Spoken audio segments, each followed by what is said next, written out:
Naman kung anong nasa likuran nitong lahat, everything boils down to politics.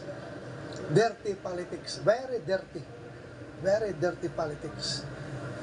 They are using your power to destroy your na tao. Sinabi ko sa kanya, kapag pinatay ako, patayin mo si BBM, si Lisa Araneta, at si Martin Romualdez. No joke, no joke. Nagbilin na ako, ma'am. Pag namatay ako, sabi ko, huwag ka tumigil na hanggang hindi mo mapatay sila. And then he said yes. Ninyong lahat, Martin Romualdez, Lisa Marcos, Bongbong Marcos, kita ng kalaban na tulad ko. Nagpigil ako na nagpigil kasi masama sa bayan, hindi maganda ang political instability. Pinabayaan ko kayo sirain ang pangalan ko kasi I have nothing to lose. Sinira niya na siya. Wala na siyang ikakasira pa.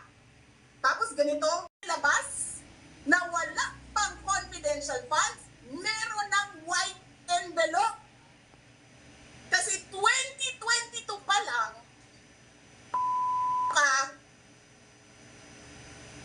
may utos na ng pera sa DepEd, ang pera ng Department of Education. Martin Romualdez, kinuha nyo ang 5 billion sa repairs, nilipat nyo para mukhang lumaki ang pera. Sa illegal, tanggap ka sa Pogo. Pinaalis nyo lahat ng kompetisyon ninyo, naiiwan ang Pogo mo. Tanggap ka, Pogo. May nagsasabi pa, tumatanggap ka sa smuggling, sa droga. Tapos kuha ka dito sa National Treasury.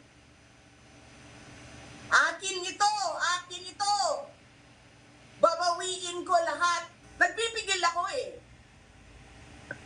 Kasi gusto ko lang magtrabaho. Gusto ko lang tapusin nyo na yung show ninyo dyan sa House of Representatives para makabalik na kami sa trabaho namin. Ako kanina, that is the same question that Yusek Lopez asked me. Do you trust them?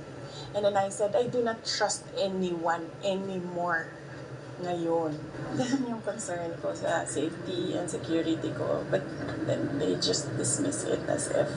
Kaya niyo po nagawa yung statement na parang pag binagyan na sa akin, na nagbilin na po kayo dun sa... Yes, nagbilin talaga ako. Sabi ko, pag pinatay ako, alam na natin, wala na namang iba eh. Sino mo gusto mapatay kay Inday Sara?